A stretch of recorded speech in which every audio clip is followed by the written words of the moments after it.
niseme? Ni nyinyi mmesema niwaambie. Sasa sikieni. Siku ingine hapa si kitambo sana, serikali ya Kenya ikafungua account kwa banki kwa Amerika inaitwa JP Morgan Chase. Wakafungua account kwa signature ya CS Treasury. Hiyo account wakaita Kenya Sovereign Wealth Fund. Walipofungua hiyo account, wakakopa madeni kwa niaba ya Kenya. Hiyo deni ilikuwa $2 billion Kenya shillings. No, $2 billion. In Kenya shillings, that's around 270 billion Kenya shillings. Walipokopa hiyo pesa, wakachukua $650 million, wakasema wanalipa deni ya Kibaki. Wakachukua 350 million, wakatuma kwa akaunti ya Kenya. Wakabakisha $1 billion kwa hiyo account. Walipobakisha $1 billion kwa hiyo account, wakaenda Qatar, wakafungua account nyingine. Pia wakaita Kenya Sovereign Wealth Fund huko Qatar. Wakatransfer $1 billion kutoka Amerika wakapeleka Qatar. Kutoka Qatar ikakuwa withdrawn na ikaenda.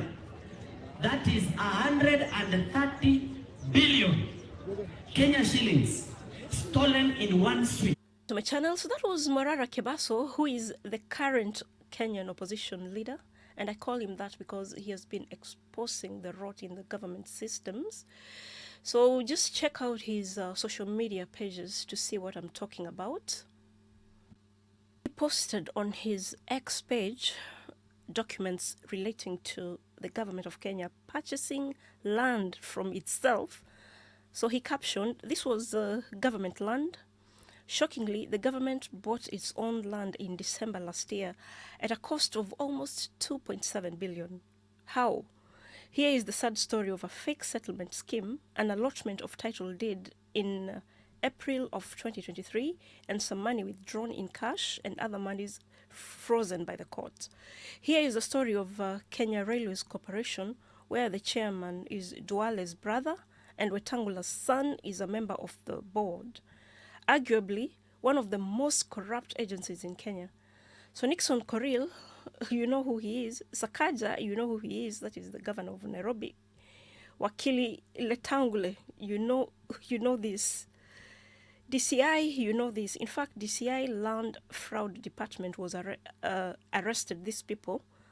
Then a call came from a big man, and you dropped the case like hot charcoal. So if you want to scrutinize the documents, he's posted them on his page as well.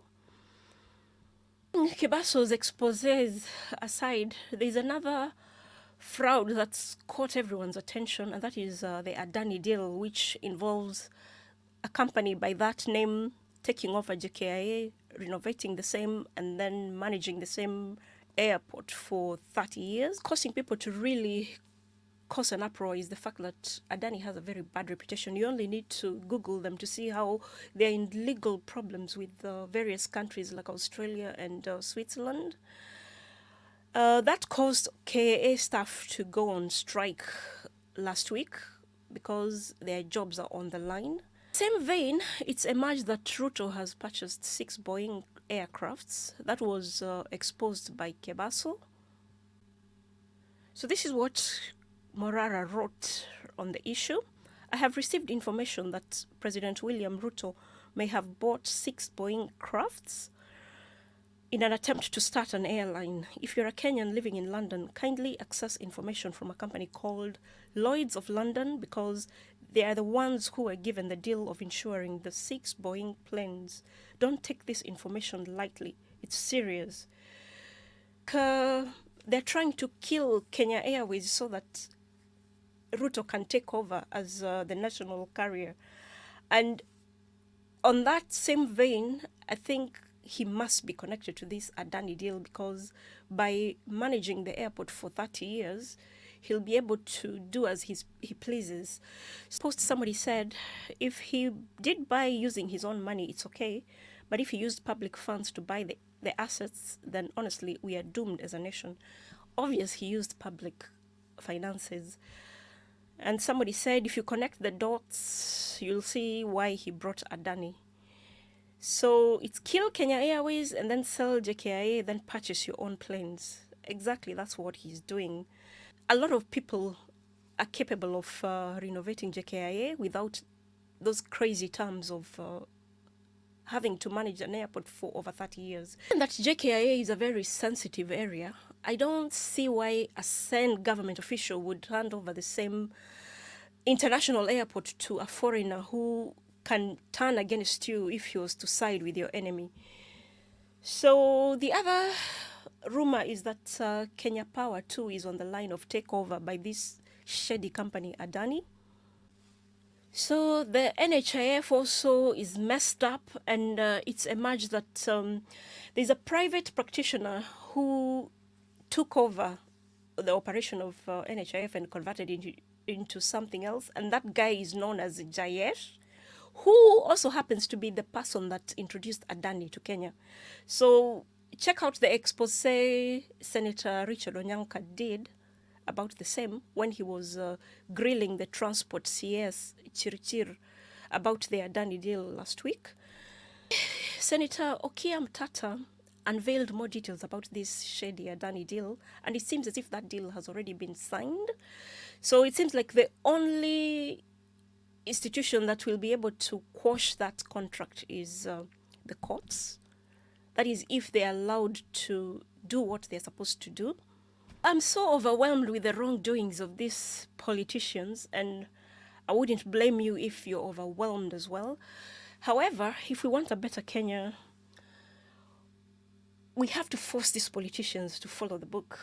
And I'm glad that some people who were not really interested in politics are beginning to really probe things, and I'm also glad that there's volunteers and brave people like Mororara and Mau Mau grandson that have made their mission to start doing a lot of civic education, because a lot of people need it so they can hopefully cast votes wisely. These corrupt politicians, they need to realize that political power is temporary, and no matter how entrenched they feel they are, especially the guy at the top, they'll eventually leave office. And most likely this guy is going to have a very sad exit from office, because once he loses the protection he has, he's going to be subjected to legal action because he's doing a lot of illegal activities. And there's going to be obviously a lot of public retribution. He's also setting up his kids and grandkids to be victims of hostility because his legacy is tainted. He's enraged because there's been a lot of unrest and a lot of striking going on ever since the finance bill was rejected. Forbid this guy is going to make people think of overthrowing him, which obviously no one wants, but the way he's so headstrong, some people might decide that's the only way to sort him out. If it was to happen, all this wealth he's accumulating fraudulently will not help him, because most likely he'll have to flee the country and live in exile. That is him and his descendants. And then another thing he needs to realize, him and fellow corrupt politicians, is their actions are affecting the economic foundation of the country, which is causing a lot of widespread of poverty. So most of them are stealing to eventually come and invest in Kenya so that people can buy from their businesses. But if you're going to cripple people's ability to earn, you're not going to have customers to buy whatever it is you intend to sell to Kenyans. Most likely, this guy, Ruto, is going to end up becoming a pariah because nobody's going to want to be associated with him, as they wouldn't want their reputations to be tainted as a result. So people are quick to dismiss politics, claiming that politics does not affect them because they don't intend to run for office. But newsflash to such people, politics affects everyone. That is why when leaders are corrupt and steal public resources, they end up coming up with crazy policies like hiking tax, which affects everyone's pockets negatively. So given what Mororara has exposed so far, I think Kenya is a very rich country. If only we were governed by honest politicians, we don't even need to be borrowing funds from IMF. In fact, I think we would be having surplus funds to lend to other nations in need. So I'm going to end it there. I'm sure I'm going to come up with something else because Mororara is always updating us. So I urge everyone to check his social media pages. He's really opening our eyes. So like and share this video. I'm going to link all relevant videos below and Mororara's social media pages. Stopping by, and I'll see you on the next one. Bye for now.